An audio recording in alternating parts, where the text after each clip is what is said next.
श्री सच्चिदानंद सद्गुरु साईनाथ महाराज की जय। श्री सच्चिदानंद सद्गुरु भरद्वाज महाराज की जय। गुरुदेव दत्त। సద్గురు శ్రీ సాయినాథ్ యొక్క సాన్నిధ్యంలో ఆచార్య ఎకరా భరద్వాజ మాస్టర్ గారి యొక్క పర్యవేక్షణలో జరుగుతున్న ఈ సత్సంగ యజ్ఞంలో ఈరోజు మతమెందుకు గ్రంథంలోని 7వ అధ్యాయంలోని ఐహికము పరమార్థము దీని గురించి మాస్టర్ గారు ఏమి వివరించి ఉన్నారో మన పరిణతి మేరకు మనకు అర్థమయ్యే రీతిలో అందులోని విషయాన్ని స్వల్పంగా గ్రహించడానికి ప్రయత్నం చేస్తున్నాం. ఇక్కడ స్వల్పంగా అనే పదం ఎందుకు వాడుతున్నామంటే మనం ఎంత మేరకు గ్రహించగలము అంత మేరకే. ఈ మత గ్రంథంలోని అంశాలన్నీ కూడా పూర్తిగా అవగాహన చేసుకోలేకపోతున్నాం. ఎందుకంటే పంచపంచ పరమాణాలు పెట్టారు మన ముందర. ఆ పంచపంచ పరమాణాలు తినలేకపోతున్నాం. కారణం మనం జ్వర పీడితులం. ఆ జ్వరంలో నుంచి ఇప్పుడే కోలుకుంటున్నాం. ఆ కోలుకుంటున్నప్పుడు ఆ పంచపంచ పరమాణాలు 4 మీద పెడితే ఎలా ఉంటుంది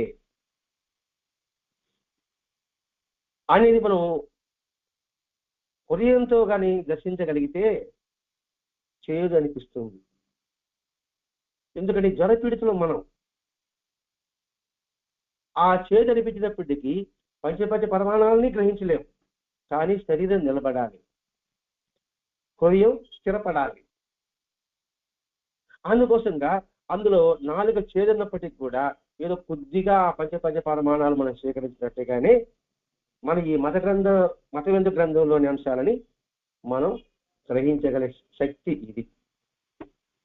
ఇంకా జ్వరపీడిత నుంచి పూర్తిగా నివారణ కావాలంటే మెల్లమెల్లగా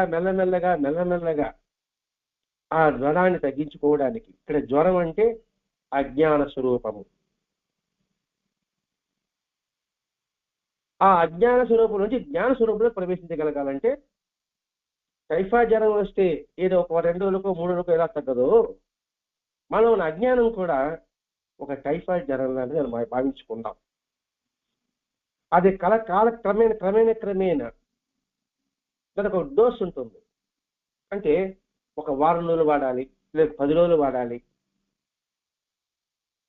అని ఆ టైఫాయిడ్ దానికి ఎలా అయితే డోస్ ఉంటుందో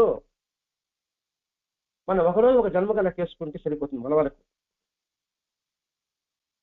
ఎందుకంటే ఈ జన్మకి మనకి మాస్టర్ గారు లభించడం, ఆ లభించిన దానిలో ఆ పంచపంచ అందించడం, ఆ అందించడంలో కాస్తన్నా 4 మీద చేసుకోవడానికి మనకి మాస్టర్ గారి పారాయణ సత్సంగం ఎంతో దోహదపడుతుంది. అందుకని ఇక్కడ స్వల్పంగా అనే పదం ఇక్కడ వాడాల్సి వచ్చింది. ఇక్కడ ఈ అధ్యాయం నుండి ఐహికము పరమార్థము అన్నాడు. ఐహికము పరమార్థము. ఐహికం అంటే మనకి లౌకికంగా శరీరంతో అనుభవించేది అని భావించుకున్నాం. పరమార్థము శరీరం ఉంటుంది, మనసుతో దానిలో తాదాత్మ్యం చెందడం. మనసుతో తాదాత్మ్యం ఎప్పుడు చెందుతామో ఇక్కడ శరీర స్ఫురణ ఉండదు, లౌకిక పట్ల చూపు ఉండదు. మానవ జీవిత లక్ష్యం ఏమిటి? అటువంటి పరమార్థాన్ని పరమావధిని సాధించడము.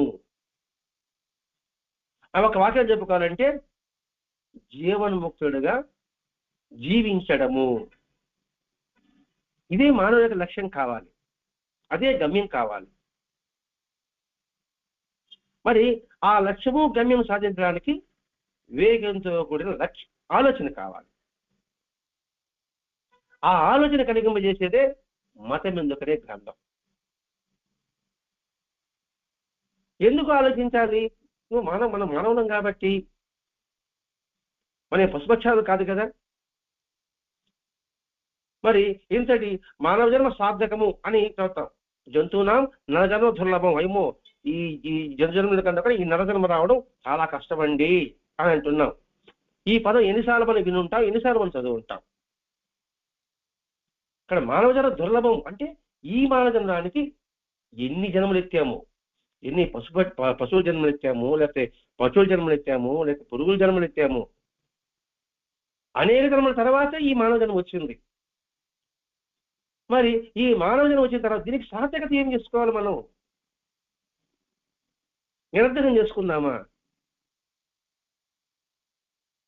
ఇప్పుడు ఒక 100 కోట్లు సంపాదించాలంటే దాని వెనక ఎంత కృషి ఉంటుంది? ఆ 100 కోట్లు సంపాదించడానికి వాడు రూపాయి నుంచి లేదా 100 రూపాయల నుంచి లేదా 1000 రూపాయల నుంచి 1,00,000 రూపాయల నుంచి దాన్ని కొంచెం కృషి చేసి 100 కోట్లకి యజమాని అయినప్పుడు మరి ఆ 100 కోట్లను ఎలా సద్వినియోగం చేసుకోవాలి? అలాగే తింటూ కూర్చుని గడిపాడు పని పాట చేయకుండా కొంతకాలానికి కరిగిపోతుంది. మరి 100 కోట్ల సంపాదనకి ఎంత కృషిపడ్డాము. కాబట్టి ఈ 100 కోట్లు మనం నిరర్ధకం చేసుకోకూడదు అని మనం భావించుకుంటామా, భావించుకోమా? వివేకమైన తెలివిన వాడు దాన్ని సద్వినియోగం చేసుకుని ఉపయోగించుకుంటాడు. తెలివి లేని హీనుడు దాన్ని ఖర్చు పెట్టుకోవాలని ప్రయత్నం చేస్తాడు. 100 కోట్ల కన్నా ఇంకా అమితి విలువండి ఈ మానవ దేహం. మనకు అర్థం కావడం కోసం 100 కోట్లు చెప్పుకుంటున్నాం ఇక్కడ. కాబట్టి ఆ 100 కోట్లు ఇంకా పెట్టాలంటే వివేకం ఉండాలి.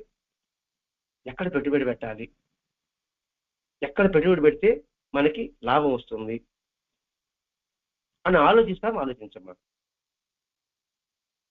అలాగా పెట్టుబడి మన మనస్సు. మన మనసును దేని మీద కేంద్రీకరించాలి అని ఆలోచించినప్పుడు మనం విషయాల పట్ల ఈ మనసుని పెట్టుబడి పెట్టాలి. సత్సాంగం పట్ల పెట్టుబడి పెట్టాలి. అంటే మన మనసుని అక్కడ పెట్టాలి. కాలక్షేపం దగ్గర ఈ మనసుని అక్కడ పెట్టాలి. అది ఇక్కడ మాస్టర్ గారు తెలుస్తున్నాడండి. ఇది గుర్తించగలగాలి మనం. ఏదో మనిషిగా కొట్టా, ఏ అందులో పాటు గుంపులో గోవిందా ఏమవుతుంది? ఆ 100 కూడా ఖర్చు అయిపోతుంది. చివరికి కనీసం రూపాయి కూడా అడుక్కోవాల్సిన అవసరం వస్తుంది. అందుకోసంగా మన తీవ్ర కష్టపడాలి మళ్ళీ మానవ జన్మ రావాలంటే. ఇప్పుడు సద్గురు సాహచర్యంలో ఆ పిల్లవాడు రూపాయి కోసం తపన పడుతున్నాడు, అట్లా అయిపోతుంది అన్నమాట సద్గురు సాహచర్యంలో ఉంది. అందుకని ఆలోచించు. ఏం ఆలోచించాలి? సృష్టి గురించి ఆలోచించు. ఈ సృష్టికి ఆధారం ఏమిటి? ఒకనొక చైతన్యం. ఆ చైతన్యమే వివిధ స్థాయిలో ఏర్పడి సృష్టి అయింది. ఆ సృష్టిలో ప్రతి పదార్థము ఒక చైతన్య శక్తికి చెందింది. ఇక్కడ పదార్థం అన్నాడండి, ఏదైనా కావచ్చు, అందులో ఒక శక్తి ఉంది. అటువంటి అనేక పదార్థాలు కలిస్తే, శక్తులు కలిస్తే ఈ చరాచర జగత్తు ఏర్పడింది. ఎంత విచిత్రమని ఆలోచించాలండి. సృష్టి అంతటికి చైతన్యం ఆధారమైతే ఆ చైతన్యమే వివిధ స్థాయిలకు సృష్టి అయితే అందులో ఏర్పడే ప్రతి పదార్థం కూడా ఒకనొక చైతన్య శక్తికి చెందిందని గుర్తుపెట్టుకుంటే, అదే అనేక పదార్థాలు కలిసి ఈ చరాచర జగత్తు ఏర్పడిందని గుర్తించగలిగితే, అలా వ్యక్తిత్వంగా ఒక్కొక్క చైతన్య స్థాయిని ఒక్కొక్క దేవతగా అన్నారు. ఎవరు? మన ఋషులు. చెట్టులో చెట్టు అన్నాం, ఇంకోటి పుట్ట అన్నాం, ఇంకోటి కొండ అన్నాం, ఇంకోటి నది అన్నాం, ఇంకోటి సముద్రం అన్నాం, ఇంకోటి పశువులు అన్నాం, ఇంకోటి పక్షులు అంటున్నాం, ఇంకోటి మానవులు అంటున్నాం. ఒక్కొక్క శక్తిని ఒక్కొక్క దేవతగా చూడు. ఒకే మానవుల్లో వాడిలో సరస్వతి అనుగ్రహం కలిగితే విద్యనిచ్చేవాడు అంటున్నాం. ఒకనొక వ్యక్తిలో ఆర్థికంగా బలంగా ఉన్నాయి, లక్ష్మీపుత్రుడు అంటున్నాం. వీళ్ళందరూ కలిసి సమాజం. ఇటువంటి దేవతలు సరిష్టిగా చేసే ప్రక్రియే ఈ సృష్టిజాలం అంతా కూడా. ఇక్కడ సృష్టిజాలం పక్కన పెడదాం, సమాజం వరకు ఎత్తుకుందాం. సమాజంలో విద్య చెప్పే వాళ్ళు ఉన్నారు, పారిశ్రామిక రంగం పెట్టుబడి పెట్టి అనేక మంది ఉద్యోగాలు ఇచ్చేవాళ్ళు ఉన్నారు. ఒకే ఊళ్ళో అనుకుందాం. ఇవి లేదనుకోండి, ఆ ఊరు ఏమవుతుంది? కాబట్టి వీరందరి కలయికే ఈ సమాజం అనుకుంటే, అలాగే వివిధ స్థాయిలో సమిష్టిగా ప్రక్రియ అంతా కలిస్తే ఈ సృష్టిజాలము.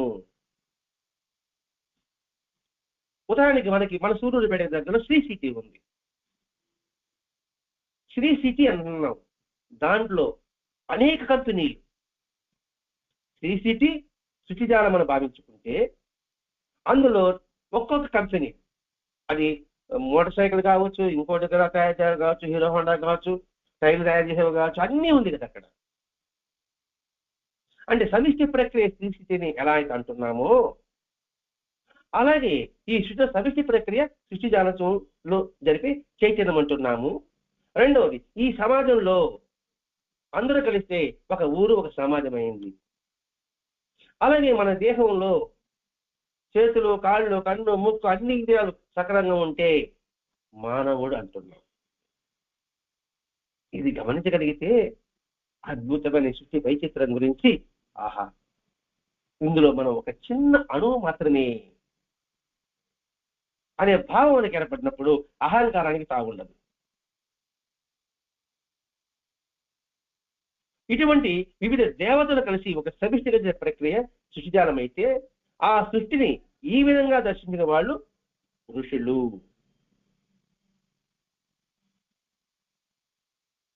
అదేంటి, ఈ శ్రీసిటీలో అంతా కలిసి అందులో ఏమేమి ఉందో ఆ శ్రీసిటీ పెద్ద ఉంటాడే అని తెలిసినట్టుగా వాళ్ళు దర్శించిన వాళ్ళు అవుతారు. ఆ జగత్తుడిని ఒక యజ్ఞంగా దర్శించారు ఋషులు. బాగా మెల్లగా అర్థం చేసుకోవాలని ప్రయత్నం చేస్తున్నామండి. అందుకే శ్రీ సిటీ, కోట్లు, డబ్బుల గురించి మనం వివరించుకుంటున్నాం. ఋషులు దర్శించారు. ఇక్కడ ఋషులు అంటే మనం చెప్పుకుంటున్నాం, ఆ శ్రీ సిటీకి పెద్ద ఎవడైతే ఉన్నాడో ఒక చైర్మన్ అనుకుందాం. ఊరికే ఆ చైర్మన్ వస్తుందా? అతడు జ్ఞానోదయం పొందిన వ్యక్తి ఉండాలి, విజ్ఞానం కలిగిన వ్యక్తి ఉండాలి. అంతేకాకుండా దర్శకుడై ఉండాలి, అంటే అన్ని దర్శించేవాడై ఉండాలి. వాడిని ఋషి అంటారు. మనం ఇక్కడే ఉంటున్నాము, ఆ శ్రీసిటీకి ఒక పెద్ద చైర్మన్ అంటున్నాం. అతనికి ఋషులు అంటే జ్ఞానవంతులు, సద్గుణవంతులు కనుక మనం ఇక్కడ గ్రహించాలి. ఒక్కొక్క పదాన్ని విడమర్చి ప్రయత్నిస్తాం. అందుకే స్వల్పంగా మనం చెప్పిన జ్వర పీడితులై ఉన్నాము, నాలుక ముద్దుబారింది, అది చేదుగా ఉంది, అందులో పద్యాలను చూసి అనిపించినప్పటికీ కూడా మనం ఎలా తినలేకపోతున్నాము.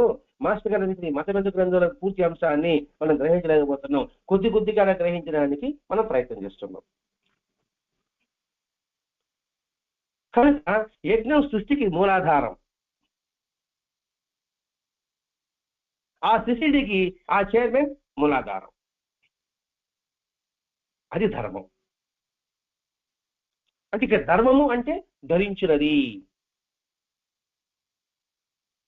ఒక్కొక్క పదాన్ని వివరిస్తుంటారు. ధర్మం అంటే ధరించినది అంటే ఏంటి? వాడి శరీరంలో అణువునందు కూడా ఆ భావం నిలబడి ఉంటుంది. ఆ సిసిటీ చైర్మన్కి ఏ విధంగా అయితే ఎక్కడెక్కడ ఏ మూలందో ఆ కంప్యూటర్ ద్వారా ఎలా అయితే దర్శిస్తుంటాడో, లేకపోతే మైండ్లో ఎలా దర్శిస్తుంటాడో, ఋషులు కూడా అలా దర్శిస్తారు. కనుక యజ్ఞం అనేది సృష్టికి మూలధర్మము. ఆ మూలార్థం ఇలా ఉంటే, జగత్క్రీడ అనుగుడు యజ్ఞాన్ని అనుసరించి అటువంటి జ్ఞానం కలగడానికి అమర్చుకోబడిన జీవిత పంద మానవ ధర్మము. అంటే మనిషికి ధర్మం చెప్తున్నాడు. ముందు మనిషి యొక్క విలువ చెప్పుకున్నాం. ఇక్కడ మానవ ధర్మం ఏంటి? మూలార్థం ఏమిటి? ఒకనొక చైతన్య శక్తి. ఆ శక్తి వివిధ రూపాలు ధరించింది.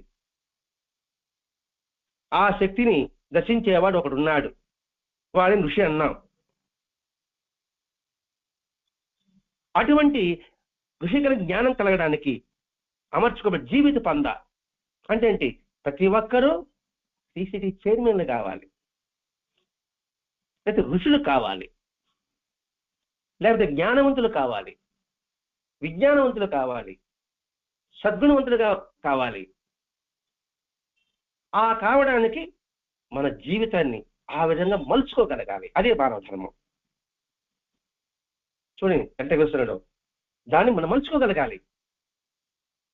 అంతేగాని అబ్బా అంతవరకు మన గోపికాడు ఉన్నది చాలండి, ఇప్పటివరకు చాలు, అది మానవ ధర్మం కాదు. అంటే ఏమిస్తున్నాడు? మానవుడు ధర్మాన్ని అనుసరించడం ద్వారా ఈ సృష్టి వైవిధ్యానికి ఆధారమైన ఏకత్వం గుర్తించి అనుభవంలోకి తెచ్చుకుంటాడు. తెచ్చుకున్న తర్వాత సృష్టి నుంచి తాను వేరైన భ్రమను తొలగించుకుంటాడు. అప్పుడు శాంతి ఆనందాలకు మార్గం అని మన పూర్వులు దర్శించారు. బాగా పాయింట్ ఇక్కడ. ఎప్పుడైతే మానవుడు ధర్మాన్ని అనుసరించుకుంటున్నప్పుడు, ఏమిటి మానవ ధర్మం? ఒకవేళ చైతన్య శక్తిలో ఈ జగత్తుపడి యజ్ఞంలో మనం ఒక భాగంగా దాన్ని అలవర్చుకోవడానికి ఆ విధంగా మన జీవితాన్ని మలుచుకోవడం మానవ ధర్మం అయితే, ఆ ప్రకారంగా నువ్వు దర్శిస్తూ అనుభవంలోకి తెచ్చుకుంటే ఏమని? ఏకత్వాన్ని. అంతా కూడా ఒకే ఉన్నప్పుడు ఈ సృష్టి వేరు కాదుగా, మనం అందరం ఒకటే అనే భావన కలిగినప్పుడు ఏముంటుంది? వేరైన భావన తొలగిపోతుంది, శాంతి ఆనందాలకు మార్గం అంటారు. అందుకే దీన్ని కొన్ని పెద్ద పెద్ద కంపెనీస్ లో చైర్మన్ నుంచి చివరికి స్వీపర్ వరకు కూడా ఒకే యూనిఫామ్ ఉంటుంది. పెద్ద పెద్ద కంపెనీస్ మనం చూస్తే అర్థమవుతుంది. చైర్మన్ నుంచి స్వీపర్ వరకు యూనిఫామ్ కలర్ ఒకటే ఉంటుందండి. అంటే ఏమిటి? ఏకత్వం అనే మార్గం.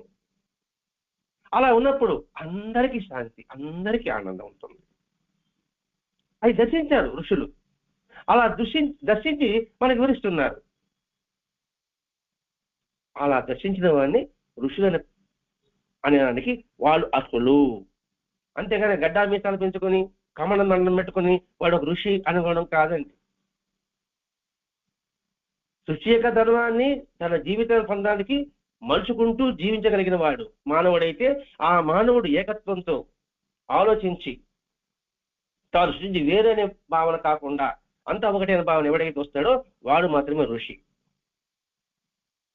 ఆ ఋషిలో వచ్చిన ప్రకంపనలు, ఆలోచనలు వివిధ తరంగాలుగా ఏర్పడుతుంది. ఏర్పడిన తర్వాత అది మాస్టర్ గారు ఏ గ్రంథంలో రాస్తున్నాడు, ఒక పరిమితిలో తరంగంలో ధైర్యం గల శక్తి ఒకటేమో శబ్దంగా, ఒకటేమో కాంతిగా, ఒకటేమో వేడిగా, ఒకటేమో చల్లగా మనకి గోచరిస్తాయి. మనం చూస్తూనే ఉన్నాం. కరెంట్ అనుకున్నాం. ఆ కరెంటు తరంగాలు ఒకటి ఏసీగా, ఒకటి హీట్ కూడా ఉందండి. అంటే వేడి చేసే కూడా ఉంటున్నది, చలికాలంలో పెట్టుకుంటారు. ఇంకోటి శబ్ద తరంగాలుగా, అదే మైక్ సెట్ అనొచ్చు, ఇంకోటి కావచ్చు.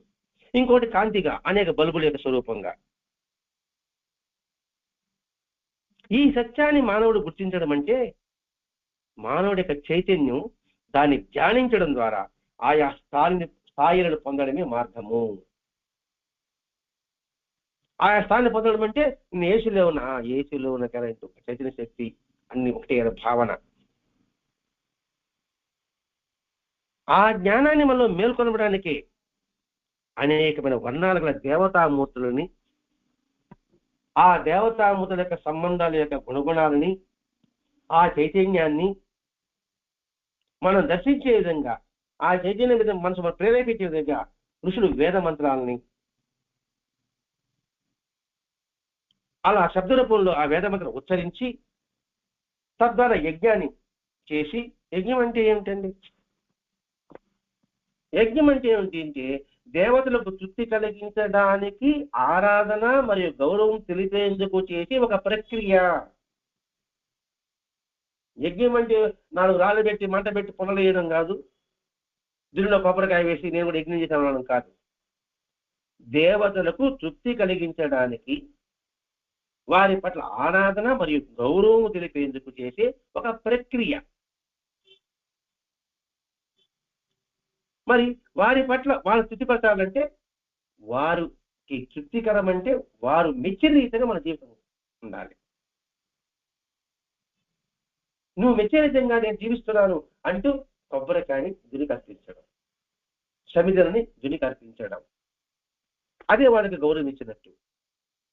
ఇది ఒక పవిత్రమైన ఆచారం అండి. ఇక్కడ యజ్ఞం అంటే ఏదో అనుకుంటున్నాం మనం. ఈ యజ్ఞాన్ని మనకి సాయినాథుడు మంచిగా చేపిస్తున్నాడు. చూడండి యజ్ఞం ఎంతటి అర్థం ఇవ్వబడి ఉందో. ఇది అనుభవపూర్వకమైన సహకార్యములు పొందడమే ఆ యజ్ఞం యొక్క పరమావధి. దిరులో మనం ఏమర్పించినా ఏమిటి అది అనుభవపూర్వక సహజాత్యం. ఈ సుశక్తంలో యజ్ఞ రూపంలో వాళ్ళ చుట్టుపక్కల ఇంతగా శుచిజాలాన్ని ఇంత ప్రక్రియగా సక్రమైన పద్ధతిలో క్రమశిక్షతో నడిపిస్తున్నారు కదా అని హృదయపూర్వకంగా దాని భావాన్ని అది అనుభూతి పొంది ఎలా ఉంటుందో ఆ అనుభూతిని పొందడమే ఆ యజ్ఞం యొక్క అంటే ఆ యజ్ఞం ఉద్దేశం ఏంటి? అటువంటి అనుభూతిని పొందు. సకల శుచి ఒకే యజ్ఞమైన మానవుడి అవగాహనకి పరిమితం కనుక మా చరిత్ర అది పరిమితం కనుక దాన్ని విభజించి వివిధ స్థాయిలో యజ్ఞాన్ని వాడు దర్శిస్తున్నాడు. మనమండి అంతా కలిసి ఒకే యజ్ఞమే, కానీ మన అవగాహన పరిమితం. ఇప్పుడే చెప్పుకున్నాం, మనం దడ పీడించడము నారిక ముద్దువారు ఉంది, మనం కొద్దిగానే ఆ ప్రతిపాదన కొద్దిగా తీసుకున్నట్టు. కానీ మానవుడి అవగాహన పరిమితం కనుక ఆ చైతన్యాన్ని విభజించుకుంటున్నాడు. విభజించి ఆ పరిలో దైవాన్ని భగవంతుడు దర్శిస్తున్నాడు. సరే, మన అర్థం కాదు. ఫంక్షన్ ఉంది, ఒక సంవత్సరం ఫంక్షన్ చేయాలనుకున్నాం, అందరూ కూర్చున్నాం. అందరూ కూర్చుంటే అందరూ కలిసి ఒక యజ్ఞం, కానీ అందరూ కలిసి ఒక యజ్ఞం మనం ఒకటి చేయలేము. ఒకటి ఎలక్ట్రీషియన్ లో జ్ఞానం ఉంటుంది, ఒకటి క్యాటరింగ్ లో జ్ఞానం ఉంటుంది, ఒకటి సూపర్వైజర్ లో జ్ఞానం ఉంటుంది. మొత్తం జ్ఞానం ఒక వ్యక్తికి ఉండదు. అది ఒక పరిమితి జ్ఞానం. ఆ పరిమితి జ్ఞానంలో ఆ పని నిర్వర్తించి భగవత్ సేవగా దర్శిస్తాడు. అంటే సృష్టి మూలంలో ఒకే ఒక శక్తి ఉంది, అదే పంచభూతాలుగా మారుతుంది. ఆ పంచభూతాలే వీరి పదార్థాలుగా మారుతుంది, శుచిజాలంగా మారుతుంది, వస్తుజాలంగా మారుతుంది. అలా మారడం ఒక యజ్ఞం. మనిషి ఒక ఫంక్షన్లో ఏ విధంగా అయితే ఒక్కొక్క పార్ట్ తీసుకొని వాడి పరిమితి మేరకు ఎలా అయితే నిర్వహిస్తున్నాడో, ఒక్కొక్క పని ఏం చేస్తున్నాడు, ఉత్పత్తి తయారు చేస్తున్నాడో అదొక యజ్ఞం. అది అండపెండ బ్రహ్మాండం అర్థం కూడా అదే. జీవులు మనకు యజ్ఞం. జీవులు అంటే ప్రతి ఒక్కరు కూడా 80 లక్షల జీవులు అర్థమండి. ప్రతితో సమన్వయపడి జీవిత నిర్వహణ ఒక యజ్ఞస్థాయి. ఇక్కడ మనుషులు అనుకోకూడదండి, జీవి అనే పదం వాడాడు ఇక్కడ. ప్రకృతితో సమన్వయపడి జీవిత నిర్వహణ చేసుకుంటుంది, అది ఒక యజ్ఞం. అట్లా రూపొందిన వ్యక్తి ఉన్నాడే వాడు పంచ జ్ఞానేంద్రియాలతో చేసే ఉన్నతమైన ప్రక్రియ కూడా ఒక యజ్ఞం. అలాగే పంచ కర్మేంద్రియాలతో చేసేది ఒక యజ్ఞం. సప్త ధాతువులు జరిగే ఒక యజ్ఞం. రెండవది సామాజిక జీవితం చేసే సేవా కార్యక్రమాలు ఒక యజ్ఞం. ఏ జీవి ఏర్పడ్డా అందులో ఉత్పన్నమయ్యే అసంఖ్యాక జీవకణాలు ఈ శరీరం జీవించి వృద్ధి చెందడానికి కావాల్సిన క్రియాకలాపాలు ఎలా పంచుకు నిర్వర్తిస్తున్నాయో, ఇప్పుడు ఒక ఫంక్షన్కి ఎలా అయితే మనం విడివిడిగా చేసుకుని ఎలా అయితే నిర్వహిస్తున్నామో, సమాజంలోని వ్యక్తుల్లాగానే వివిధ కార్యాలు నిర్వహించి మన ప్రవర్తన కలవాడుగా జన్మిస్తున్నారు. ఇది చాతుర్వర్ణం అంటారండి. చూడండి, ఎక్కడికి వచ్చాడు, సృష్టిని చూసుకుంటూ వచ్చాడండి, ఋషులు చూసి వచ్చాడు, యజ్ఞం యొక్క చెప్తున్నాడు. ఆ యజ్ఞంలో పంచభూతాలు, ఆ పంచభూతాల ద్వారానే ఈ వస్తుజాలం ఏర్పడింది. అందులో అండపడిన బ్రహ్మాండాలు ఏర్పడ్డాయి. అక్కడి నుంచి ప్రకృతితో సమన్వయపడి వాటి యొక్క నిర్వహణ, వాటి యొక్క ధర్మం నిర్వహిస్తుంది. మానవుడు పంచ జ్ఞానేంద్రియాలతో చేసే పని అదొక యజ్ఞం, కర్మేంద్రియాలతో చేసే పని ఒక యజ్ఞం, సప్త ధాతువులు చేసే పని మరొక యజ్ఞం. ఇలా ఒక్కొక్కరి భావంతో ఎలా యజ్ఞం చేసుకుంటున్నామో ఒక్కొక్కడికి అదంటే ఇష్టం. అంటే ఇక్కడ చాతుర్వర్ణం పుట్టుక జన్మతో రాదు, వాడి యొక్క భావాలతో వాడి గుణగణాలతో వస్తుంది. ఇది పరమార్థం. ఆయన చూస్తే వాడు చేసే పనిని బట్టి వాడి యొక్క కులాన్ని బట్టి వస్తుంటాం, అది ఐహికం. పరమార్థం ఆలోచించాలనుకోండి, ఇదే పరమార్థం అనుకున్నప్పుడు అందరూ ఒక కుటుంబ భావన మనకి ఏర్పడుతుంది. కాబట్టి ఈ చాతుర్వర్ణం అనేది అంటే మానవుడు చేసి ఈ ప్రకృతి అనుసరించే కానీ కేవలం జననానికి సంబంధించింది కాదు. ఏది ఒక్కొక్కరు ఒక గుర్తు చేయడం. ఇప్పుడు మన దేహంలో అందుకే యజ్ఞ పురుషుడు అంటారు కదండి. ఈ దేహంలో వివిధ చేయి పని ఒకటి, కాదు పని ఒకటి, కన్ను పని ఒకటి చేస్తున్నాయి కదండి. కాబట్టి ఈ సమాజం అంతా ఒక దేహంగా అందులోని వివిధ ప్రవృత్తులు కలవారు ఆ దేహం యొక్క అంగాల వలె సమిష్టి శ్రేష్ఠ కొరకు కలిసి పనిచేయాలో అది సూచిస్తుంది. ఇవంతా మూలం ఒకటేనండి, ఉదయ ప్రార్థనే. ఉదయ ప్రార్థన అండి. ఇప్పుడు 20 నిమిషాలు కూడా మొత్తం ఉదయ ప్రార్థన ఉంది. మనం ఏం చేయాలో మన కర్తవ్యం ఏమిటో నిర్దేశిస్తుంది ఉదయ ప్రార్థన పుస్తకం అండి. మాస్టర్ గారు చిన్న పుస్తకమే, 4 పేజీలు ఉంటాయి అందులో. మనం ఎలా కలిసి పని చేయాలో, ఈ సమాజం అంతా కుటుంబం ఎలా భావించాలో ఆ ఉదయ ప్రార్థనలో ఉన్న ఆ 4 పేజీల సారాంశం వివరిస్తుందండి. ఇలా జన్మించిన మానవుడు ఈ విధంగా భావించినప్పుడు, ఈ విధంగా జప యజ్ఞాలతో ఉత్తమ జ్ఞానయజ్ఞం చేసినప్పుడు అన్ని స్థాయిలు సమన్వయమవుతుంది. అప్పుడు బ్రహ్మాండం దగ్గర నుంచి ఇటు పిండోత్పత్తి జ్ఞాన యజ్ఞాల ద్వారా ఒకే యజ్ఞ స్వరూపమని గుర్తిస్తాడు. అదే వాడి జీవిత పరమావధి. ఇప్పుడు వచ్చిన అంశాలన్నీ కూడా శ్రీ సాయినాథుడు సులభంగా ఆ యొక్క సూక్తుల ద్వారా మనకి వ్యక్తపరిచున్నాడు. నీ జీవిత పరమావధి ఏదో ఆయన ప్రస్తావించున్నాడు. ఆ జ్ఞానాన్ని అనుభవపూర్వకంగా గుర్తించిన వాడే యజ్ఞ పురుషుడు అవుతాడు. ఆ యజ్ఞ పురుషుల్ని మహాత్ములు. అది వెంకయ్య స్వామి, లేకపోతే శ్రీరామ స్వామి, లేకపోతే రామకృష్ణ పరమహంస, రాఘవేంద్ర స్వామి, వీరబ్రహ్మం గారా, ఈనాడు మానవ లోకంలో ఉన్న ప్రెసిడెంట్ గారైన అబ్దుల్ కలాం గారా, మహాత్మా గాంధీనా, వీళ్ళందరూ యజ్ఞ పురుషులండి. వారు గుర్తించింది ఒకటే, వివిధ స్థాయిలో ఉన్నప్పటికీ కూడా అన్నిటికీ ఆధారము ఒకటే ఒక స్వరూపం ఉంది అని గుర్తించగలిగారు. కాబట్టి వాళ్ళు మానవుడి నుంచి, మహనీయుల నుంచి మహాత్ములుగా రూపుదిద్దుకున్నారు. అటువంటి వాడు శ్రీకృష్ణ భగవానుడు. విశ్వరూప సత్యం శ్రీకృష్ణ భగవాన్ అంటే మళ్ళా ఉన్నాడా లేకపోతే అంటారనే ఉద్దేశంతో ఈ మహాత్ములను మనం ఎంచుకున్నాం. మరి ఆ శ్రీకృష్ణ పరమాత్మలో కావచ్చు, లేకపోతే మహాత్ములకు అందరూ కావచ్చు, అబ్దుల్ కలాంలో కావచ్చు, వాళ్ళ యజ్ఞ పురుషత్వాన్ని దర్శించాలంటే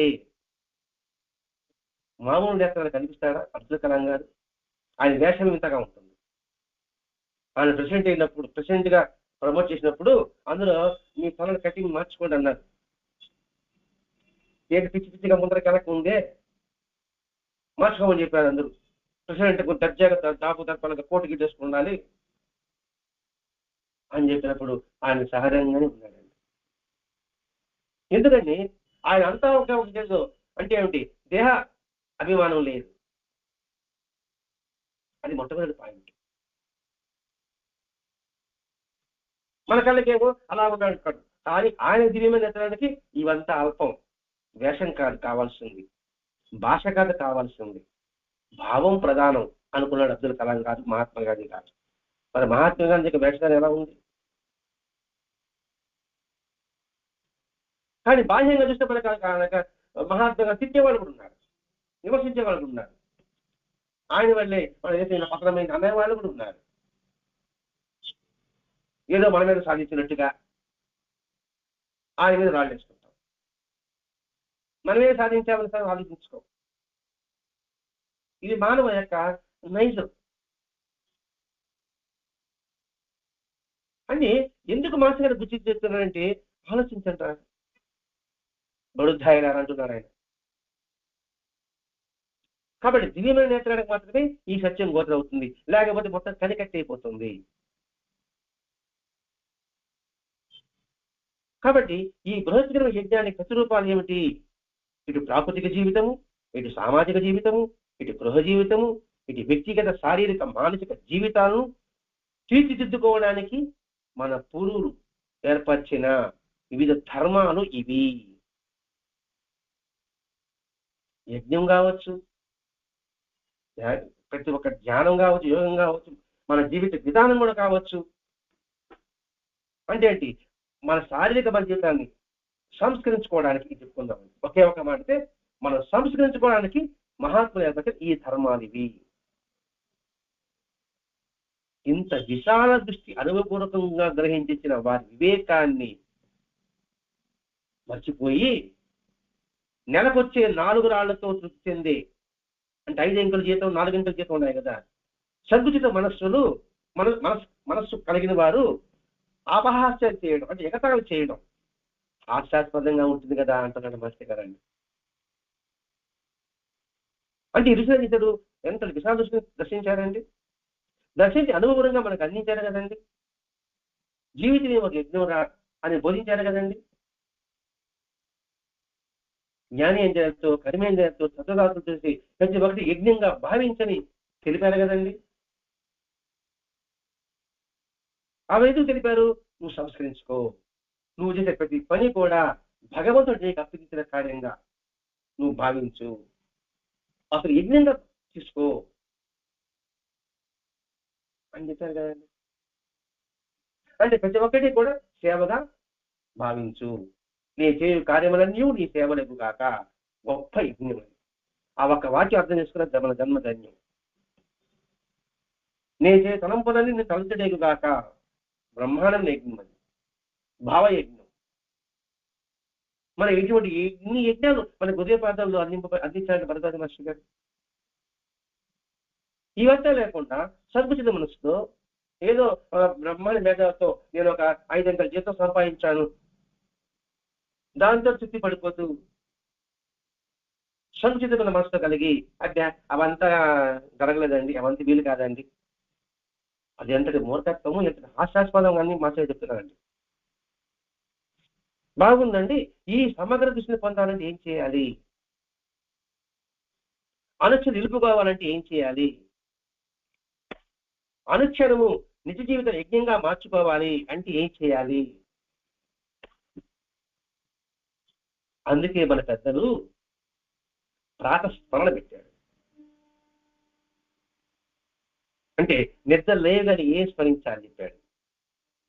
తన నిద్రపోయేటప్పుడు చివరి స్మరణ వరకు ప్రతి పనిలో నుంచి సమగ్ర యజ్ఞ రూపాన్ని జ్ఞప్తి చేసే మంత్రాలని ధర్మాలని మన పూర్వులు ఏర్పరిచారు.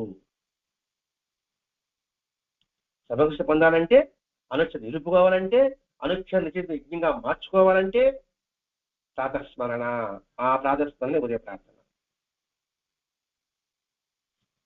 వారు చెప్పిన లక్ష్యాన్ని మర్చిపోయి ఇంత మహత్తరమైన అద్భుతమైన జీవిత విధానాన్ని ఒక గుడ్డి నమ్మకాలుగా అర్ధరహితాలుగా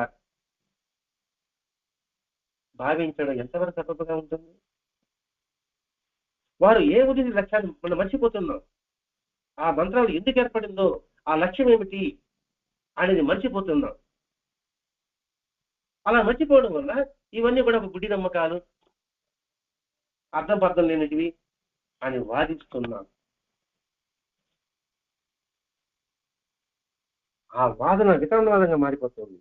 వాదన చేయవచ్చు, వాదన అంటే తర్కం అది. కానీ తర్కం కొంత నిలబడతాడు, నిలబడు. నేను చెప్పింది కరెక్ట్, ఎదుటి వాడు సత్యం చెప్పినా కూడా వినడు, వితరణవాదం చేస్తున్నాడు. ఏమంటే నా స్వయం కృషితో, నా జ్ఞానంతో నేను సంపాదించానంటున్నాడు. అసలు నీ శరీరం ఎవరిచ్చారు, ఎక్కడి నుంచి వచ్చింది అని ఆలోచించాడు. అయితే ఈ సృష్టిలో ప్రతి రూపం జన్మిస్తుంది, వృద్ధి చెందుతుంది, అంటే పెరుగుతుంది, క్షీణిస్తుంది. అలాగే వ్యక్తులు కూడా సమాజాన్ని అబద్ధం చేసుకొని పతనం చెందుతున్నారు. మూఢ విశ్వాసాలుగా కాలకాలంలో అలాగ మార్పు జరుగుతుంది. అంటే సృష్టిలో ఏ విధంగా అయితే పుట్టుట, పెరుగుట, క్షీణించడం ఎలాగుందో అలాగే ఈ విధానాన్ని, ఈ యజ్ఞాన్ని వ్యక్తులు కూడా, సమాజాలు కూడా అపార్థం చేసుకుంటుంది, పతనం చెంది అవి మూఢ విశ్వాసాలుగా రూపొంది అలాగే మార్పు చెందుతుంది. అయినా ఒక చెట్టును కొట్టేసామనుకోండి, కానీ అది ఏ విధంగా అయితే మళ్ళా చిగుర్చి మళ్ళా ఏది మహావృక్షంగా తయారవుతుందో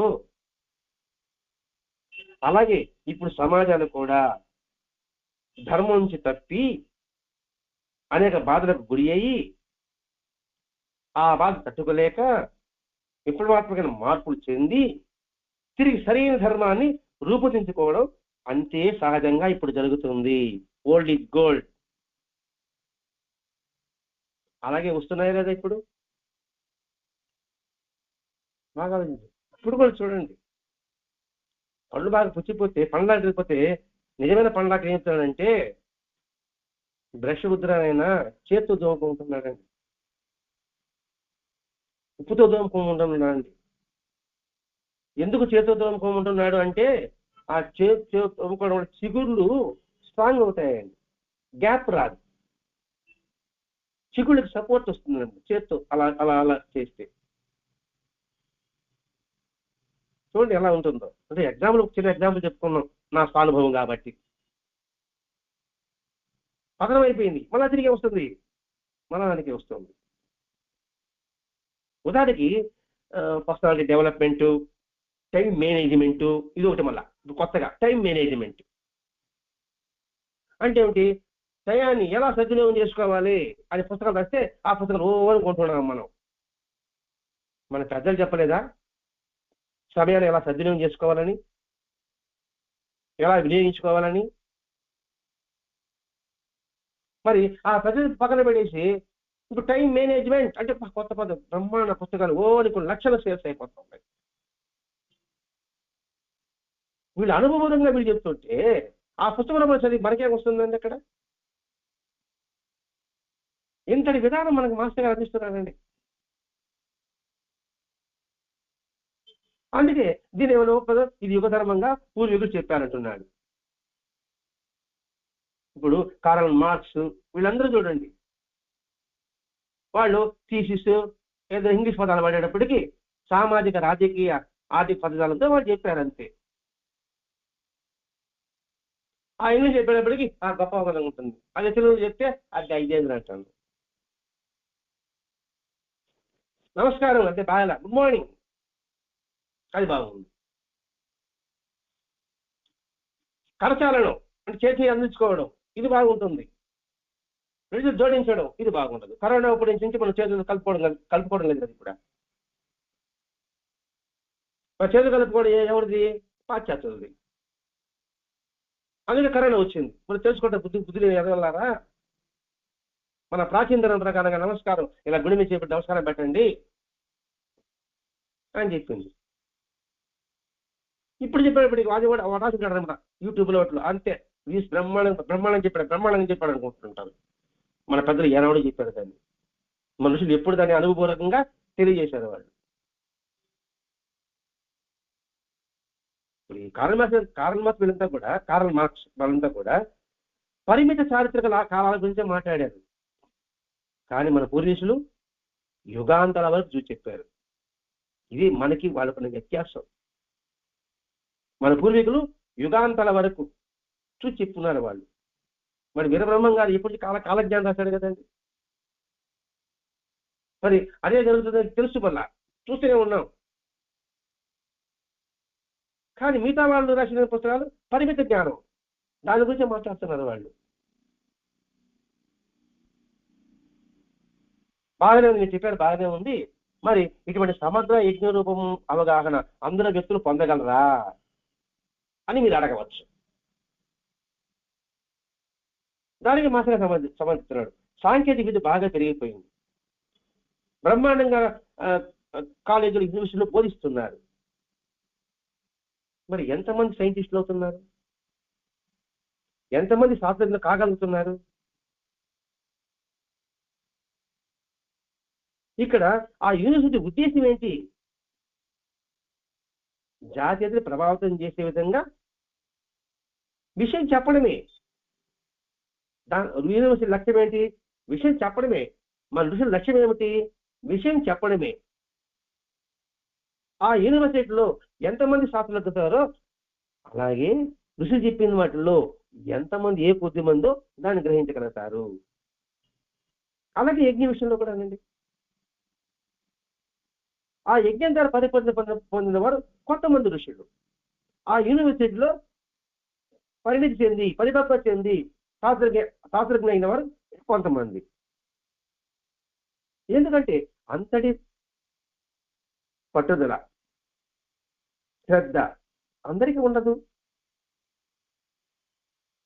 అందరికీ ఉండదు కాబట్టి అది వచ్చి బూటకం అంటే ఎలా ఉంటుందండి?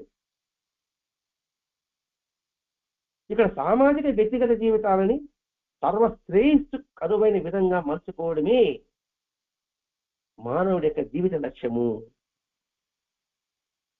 ఇక్కడ మాస్టర్ గారు చెప్పాడు సామాన్యుల జీవిత లక్ష్యం అని చెప్పాడండి. సామాజిక వ్యక్తిగత జీవితాలను సర్వశ్రేయస్సు అటరం చేసుకోండి, దానికి అనువైన విధంగా మలుచుకోవడమే సామాన్యుల జీవిత లక్ష్యం. నువ్వే మహాత్ముడు కాబడలే, యజ్ఞం చేయబడి యాగం చేయబడలే, సర్వజనుల శ్రేయస్సు కోసంగా నీ జీవితానికి అలా మలుచుకో. ఇదే కదా బాబా చెప్పింది.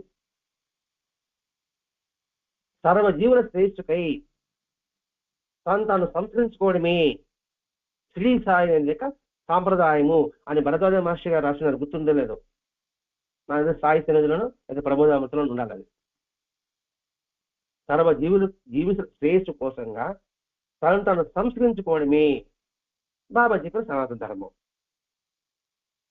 వాళ్ళ శ్రేయస్సు కోసం నేనేం సంస్కరించుకోలేదంటే, నువ్వు సంస్కరింపబడితే కదా వాళ్ళు నువ్వు సంస్కరించగలవు. నీలో కుళ్ళు ఉంటే వాళ్ళని నువ్వు బాగు చేయగలవు. నీలో స్వచ్ఛత ఉంటే నువ్వు వాళ్ళు బాగు చేయగలవు. నాకు ఎలా బాగు చేయగలవు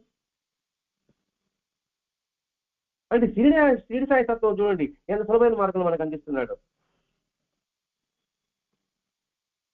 మరి అప్పుడు ఇటువంటి అది వదిలిపెట్టాలన్నా అవసరం లేదు. నీ నిత్య జీవిత అవసరార్థాలను ప్రాకృతిక కోరికలు తీర్చుకుంటూ వదిలిపెట్టమని చెప్పలేదండి, ఏ మహత్తుడు చెప్పలేదు. నీ అవసరం చెప్పాడండి. ఇక్కడ ఆడంబరం చెప్పలేదు. పాయింట్ గుర్తుపెడతాను, ఇక్కడ నిత్య జీవిత అవసరాలు, ఆడంబరాలు కాదు. ప్రాకృతికమైన కోరికలు, సహజమైన కోరికలు సహజంగా ఉండాలని, కృత్రిమంగా ఉండకూడదు. ప్రతి ఒక్కటి అది ఇదే అని చెప్పలేమండి. ప్రతి ఒక్కటి కూడా ప్రాకృతికమైన కోరికలు అంటే ఏమిటి? ఈ మానవ దేహానికి సహజమైన కోరికలు, ధర్మపరంగా ఏ కోరికలు అయితే ఉందో ఆ ధర్మబద్ధంగా తీర్చుకో. అలా తీర్చుకొని సమాజ శ్రేయస్సు కోసంగా నీ జీవిత లక్ష్యంగా పెట్టుకో. అలా కాకుండా వీటిలో కొంత మేరకే వినియోగించుకుంటున్నాం, సామాన్య జనబాహుల్యం. ఒరే నువ్వు ఎట్టో కొంతవరకు తెచ్చుకుంటున్నావు కదరా, ఇంకా దాన్ని కొంచెం కష్టపడు, మంచి వరకు తెచ్చుకో. కానీ నువ్వు ఎటు పూజ చేస్తున్నావు కదరా, ఎటు పారాయణ చేస్తున్నావు, ఎటు సత్సంగం చేస్తున్నావు, ఎటు సత్సంగం వింటున్నావు, ఎటు దేవాలయానికి వెళ్తున్నావు, ఈ భావంతో వెళ్ళిన ఆయన అని అటువంటి సామాన్యుడికి ఐహికంగా సుఖశ్రేయను ప్రాప్తం చేసే జీవిత బంధాన్ని ఋషులు ఏర్పరిచారు. అందుకు దేవాలయాలు, సత్సంగాలు, పారాయణలు పెట్టారు. బాగానే ఉంది, ఋషులు కదా, వాళ్ళు ముక్కు మూసుకుని ఆడ మూల కూర్చోకుండా ఎందుకు ఏర్పరిచారండి? వాళ్ళకి మన మీద ఎందుకు అభిమానం కలిగింది అనే ప్రశ్న కూడా మాస్టర్ గారు వేస్తున్నాడండి. మన అవసరాలు వాళ్ళకి ఎలా తెలిసింది? మనం ఎందుకు అంత ప్రేమ కలిగింది? వాళ్ళు ముక్కు మూసి కూర్చోవచ్చు కదా అని ప్రశ్న రావచ్చు. 3 ప్రశ్నలు మాస్టర్ గారు వేశాడు. ఋషులు సత్యదృష్టులు కనుక. ఋషులు అంటే ఎవరనుకున్నాం ఇంతకుముందు? జ్ఞానోదయం పొందిన వ్యక్తి, దర్శకుడు, సద్గుణవంతుడు, జ్ఞానవంతుడు, వాళ్ళని సత్యదృష్టులు అంటారు వాళ్ళు. కనుక సకల మానవాళి కాదు, సకల చరాచర జగత్తుని భగవత్స్వరూపంగా వాళ్ళు చూశారు. తాము అందులో ఈ శుచి యజ్ఞ నిర్వహణకు కల్పించబడ్డామని గుర్తించాడు. మరి అంతా కూడా భగవత్స్వరూపులు. కాబట్టి ఆ భగవత్స్వరూప యొక్క భావాన్ని మనం అందరికి అందించడం అంటే ఈ శుచి యజ్ఞ నిర్వహణార్థం. అందుకోసం నేను వచ్చా. నాకు జ్ఞానం ప్రసాదించాడు భగవంతుడు. ఈ జ్ఞానాన్ని అందరికీ పంచు అని గుర్తించాలి. నేను ఒకటే ధరిస్తే కాదు, అందరూ ధరించాలి అని గుర్తించిన వాడు సత్యదృష్టి. ఆయనే ఆచార్య ఎక్కిరాల భరద్వాజ మాస్టర్. అందుకని ఆయన మహాత్ముల ముద్దు బిడ్డడయ్యాడు. అది ఎందుకు చేస్తున్నారు? భగవద్గీత కొరకు మానవ రూపంలో ఉన్న భగవంతునికి సేవన్న భావంతో చేస్తారు వాళ్ళు. అందుకని వాళ్ళు శ్రద్ధ వహిస్తారు. అలా శ్రద్ధ వహించి ఒక జీవిత పందాన్ని నిర్మించారు. మనకి భరద్వాజ మాస్టర్ గారు కూడా